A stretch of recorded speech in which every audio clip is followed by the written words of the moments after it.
This case was corrupted from the start, and most fatally, it was corrupted by a lead investigator whose misconduct infected every single part of this case, from the top to the bottom. I was in the wrong place at the wrong time, but I didn't start out the night at the right place. And you folks are the last line of defense between an innocent woman and a system that has tried to break her. Boston cop is lying dead in a snowbank, and his girlfriend screaming, "Did I kill him?" But here's the twist. The cops pointing fingers at her might be covering up something shadier than a backroom deal. And we know who spearheaded this cover-up. You all know. This is the Karen Reed case, and it's got a lot of twists and turns. Did a clique of cops and partygoers frame Karen? Or did she run over her boyfriend and leave him to freeze? I'm laying out every single detail, and trust me, this is the type that will make you choose sides. So go easy in the comment. Alright, let's set the stage. It's January 28th, 2022, in Canton, Massachusetts, a quiet suburb where the biggest scandals are usually about who didn't shovel their sidewalk. Karen Reed, who was 41 at the time, a financial analyst sharp enough to balance your budget in her sleep. So she is out drinking with her boyfriend, John O'Keefe, a 46-year-old Boston police officer with 16 years on the force. They're at C.F. McCarthy's, throwing back drinks with a crew of cops. And John's a good guy, raising his orphan nephews, basically the uncle we all wish we had. But his relationship with Karen? It's shaky. She's been sending flirty texts to Brian Higgins, an ATF agent who was at the bar that night, and John's not exactly sending her heart emojis back. You know that vibe when your partner's texting someone a little too much? Yeah, that's them. Around 12:15 a.m., the party's still going, so they head to 34 Fairview Road, home of Brian Albert, a Boston PD officer who's tight with the local cop crowd. It's supposed to be a low-key after-party, but this house is about to become infamous. Karen drops John off outside in a full-on blizzard, snow's piling up. Visibility is zero. The prosecution says Karen, who'd been drinking vodka sodas all night, does a sloppy three-point turn, reverses her Lexus SUV at 24 miles an hour, and bam, hits John, leaving him to die in the snow. I hit him, I hit him, I hit him, I hit him. Those are the words of the defendant. 4 times. We heard testimony from 4 different witnesses who overheard and observed those statements from the defendant on January 29th, 2022. But Karen's defense team? They're like, absolutely not. That's not what went down. They say John walked into Brian Albert's house, and whatever happened inside, maybe a fight, maybe a dog attack, is the real crime, covered up to pin it on Karen. That house? It's like the Bermuda Triangle of Canton. People go in, and the truth doesn't come out. Fast forward to 6:04 a.m., January 29th. Karen's back at Albert's place with 2 friends, Jennifer McCabe, Brian Albert's sister-in-law, and Carrie Roberts, a close friend of John's. They find John face down in a snowbank, frozen, blood pooling around him like a scene from a slasher flick. Karen's in hysterics, trying CPR, her hands soaked in his blood, screaming, "I didn't do it." She's yelling at first responders, "This is my fault," but swears she didn't hit him. Miss Reed was visibly upset. She kept saying, "This is all my fault, this is my fault, I did this." Jennifer McCabe's on her phone, calling 911 at 6:07 a.m., and later Nicole Albert, Brian's wife. Here's where it gets creepy. Jennifer claims Karen asked her to Google how long to die in cold at 6:23 a.m., right after finding John. Sounds like a panic move, right? Except the defense says Jennifer made that search at 2:27 a.m., which was hours before anyone knew John was dead. Why is she Googling hypothermia in the middle of the night? That is like texting your boss you're sick before you even feel a cough coming on. Suspicious, doesn't even cover it. And the cops handling this? They're making a mess worse than leaving dirty dishes in the sink for a week. They're collecting blood evidence at the scene in red Solo cups. Yeah, Solo cups, like they're serving jungle juice at a frat party. On January 31st, Canton Fire Department's John Ryan finds taillight fragments near John's body. And on February 1st, former police chief Kenneth Berkowitz magically finds more pieces. Did they miss them the first time? Or were they planted like clues in a bad scavenger hunt? By February 4th, Jennifer McCabe is telling investigators Karen asked for that search, saying, "How long to die in cold?" at 6:23 a.m. But the defense claims she did it at 2:27 a.m. and deleted it to cover her tracks. That's the kind of move that makes you wonder if she's solving crimes or starring in one. June 9, 2022, Karen's hit with a grand jury indictment. Second-degree murder, manslaughter, and leaving the scene of a collision causing death. She posts $100,000 bail, and suddenly, she's got a fan base bigger than a Boston sports bar on game day. Supporters are rocking pink shirts, chanting "Free Karen Reed" outside the courthouse. On August 25, 2023, Norfolk County DA Michael Morrissey drops a video, looking straight into the camera, calling the conspiracy theories baseless. He says 11 witnesses, partygoers like Brian Albert, his wife Nicole, their nephew Colin, Jennifer, and Matt McCabe, and others, swear John never entered the house. The harassment of witnesses in the murder prosecution of Karen Reed is absolutely baseless.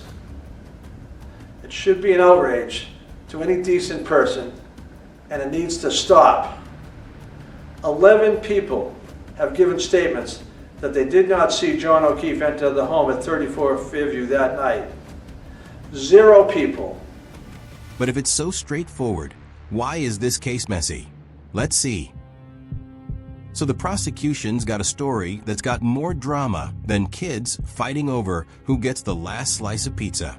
They say Karen and John were on the rocks, arguing over his nephews, who he was raising, and her flirty texts with Brian Higgins, who was at C.F. McCarthy's that night. They paint Karen as a drunk, jealous girlfriend who, after pounding vodka sodas, reverses her SUV at 24 miles an hour, clips John, and leaves him to freeze outside Albert's house. Their evidence? Taillight fragments with John's DNA found near his body. Karen's voicemails from that night calling him a loser and worse.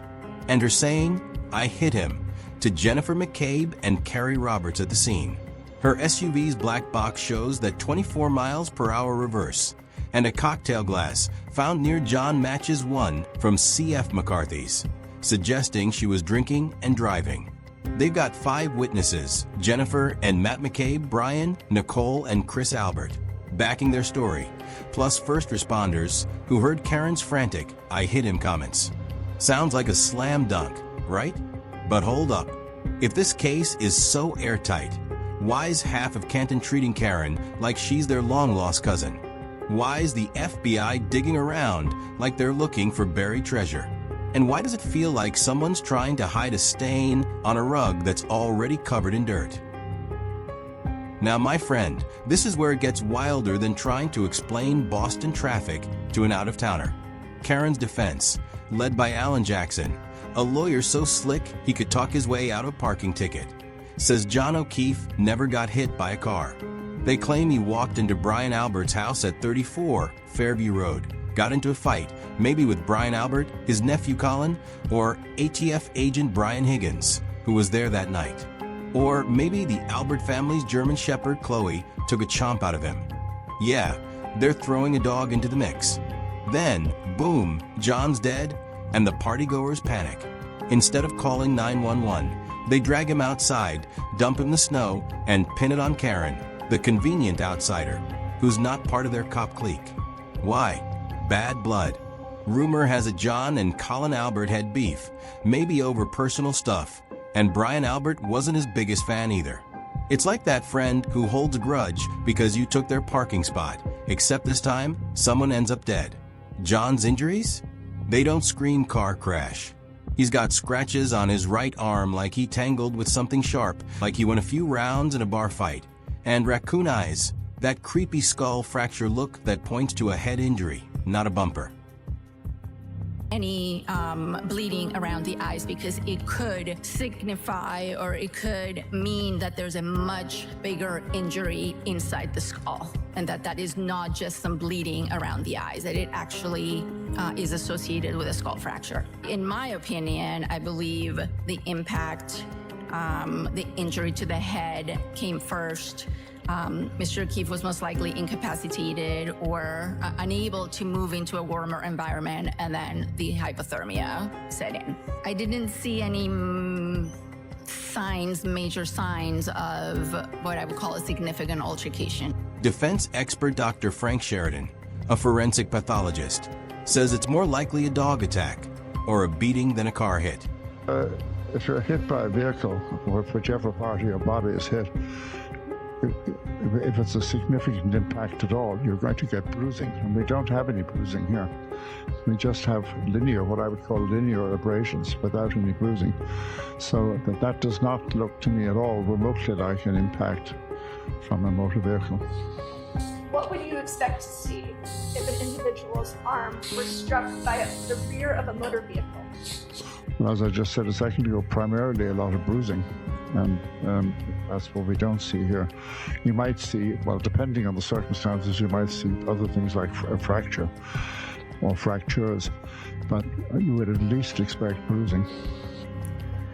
I believe that these injuries were sustained by an animal, possibly a large dog, because of the pattern of the injuries. And get this, John's Apple Health data, pulled from his phone, shows he took 80 steps and climbed 3 floors worth of stairs between 12:23 and 12:35 a.m. If he's climbing stairs, he's inside Brian Albert's house, not bleeding out in the snow. That's the kind of twist that makes you choke on your coffee. Then there's Trooper Michael Proctor, the state police detective who makes this conspiracy smell worse than a bar bathroom. This guy's supposed to be leading the investigation, but he's texting his buddies calling Karen a whack job and joking about her nudes, saying stuff like, "No nudes so far," and "I hope she kills herself." Real professional, Proctor, you're out here acting like a frat bro, not a cop. He's also tight with Brian Albert, texting his sister Julie about babysitting and attending parties at 34 Fairview Road. Conflict of interest? More like conflict of basic ethics. Proctor gets fired on March 19, 2025, for violating state police policies with his texts and conduct, but he's appealing to the Civil Service Commission, claiming he's a scapegoat. Bro, you texted like you're auditioning to be the villain in a true crime doc. The evidence is a disaster. The Canton police never get a search warrant for Brian Albert's house. No blood tests, no forensic sweep, nothing. Later, the Alberts replace their basement flooring. Who remodels right after a murder? That's like wiping down your fingerprints before the cops knock. The police lose video footage from the Sally Port at the Canton station where Karen's SUV was held. And here's a shocker. Kelly Dever, a Boston police officer, says she saw Canton Police Chief John Ellis and Brian Higgins hanging around that SUV at the Sally Port on January 29th. Was it tampering? Nobody knows, but Dever's on medical leave now, not resigned, and the conspiracy crowd shouting "cover up" louder than a bar fight over a spilled drink. That Google search? Jennifer McCabe swears Karen asked her to look up how long to die in cold at 6:23 a.m., but the defense says Jennifer did it at 2:27 a.m. and deleted it. A prosecution expert, Ian Whiffen, claims the search happened at 6:24 a.m., but the defense's expert says the phone data shows 2:27 a.m., and deleting it would have required some serious tech skills. If Jennifer did it before John was found, that's creepier than sneaking a peek at someone's diary. The feds get involved, launching a public corruption unit probe into possible police misconduct, but in February 2025, they close it without charges. No explanation, just "we're out." If there's no cover-up, why does it feel like everyone's passing the buck faster than a hot potato at a family reunion? The trials, my friend, they're wilder than trying to get a straight answer from a bartender. On April 29, 2024, Karen's first trial starts at Norfolk Superior Court in Dedham. with Judge Beverly Cannoni presiding. It's a circus, 65 witnesses, 304 exhibits, and a jury that's starkly divided. The defense calls crash reconstruction experts Alexander Wolf and William Rentschler, who say John's injuries don't match a car hit at 24 miles per hour. They point to the arm scratches, the lack of lower body trauma, and those raccoon eyes suggesting a skull fracture from a fight.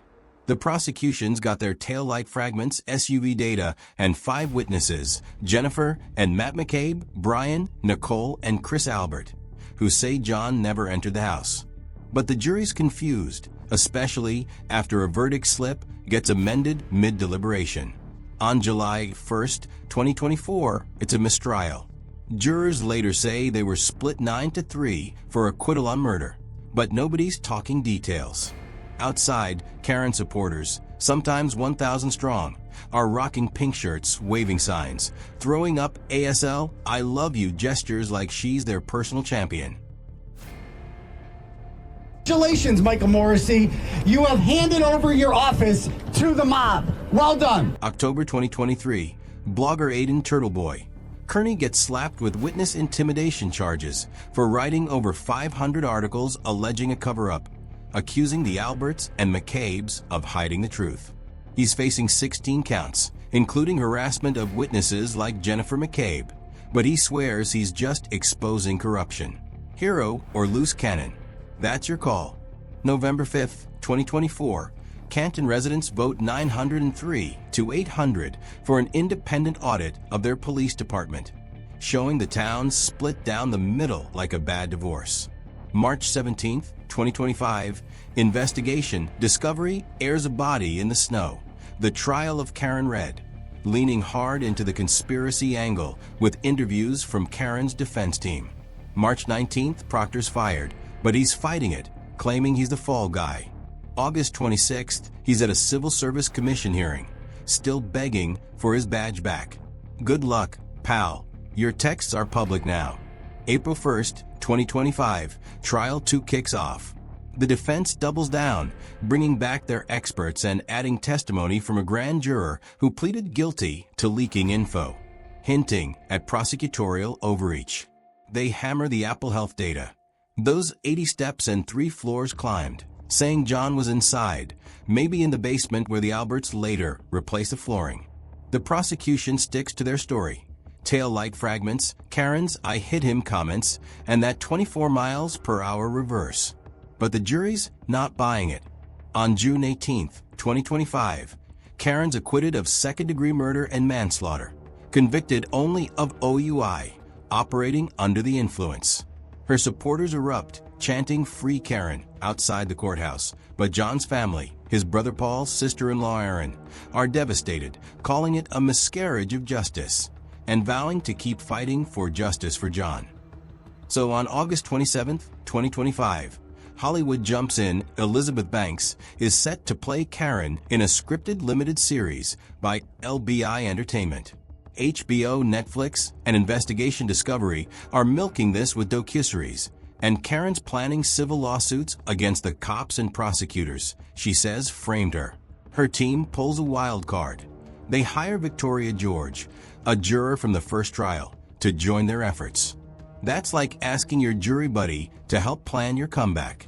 This case has us hooked, my friend, and it's not just because it's juicier than bar gossip.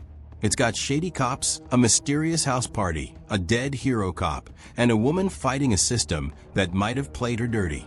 The conspiracy angle? It's like catnip for true crime nerds. Proctor's vile texts and that 2:27 a.m. Google search, the missing Sally Port footage, the unsearched house. It's like someone's trying to hide the truth in plain sight. By the way, Karen's media savvy, from 60 Minutes interviews to her supporters' pink wave, makes her a true crime icon. But here's the dark twist. John O'Keefe's still dead, and nobody's been charged for his murder. So we're left with a puzzle missing half its pieces. If Karen Reed didn't kill John O'Keefe, who did? Brian Albert? Colin? That dog Chloe? Was it a fight gone wrong, covered up by cops protecting their own? Or is Karen guilty, and her pink shirt armies just drinking the Kool-Aid? What do you think? Was Karen framed, By a crooked cop clique, or did she do it? Drop your wildest theories in the comments. Hit that like button if this story's got you shook, and subscribe for more true crime deep dives. So smash that bell so you don't miss our next case. One last thing, if Karen didn't kill John, who did? Think about it. I'll catch you in the comments.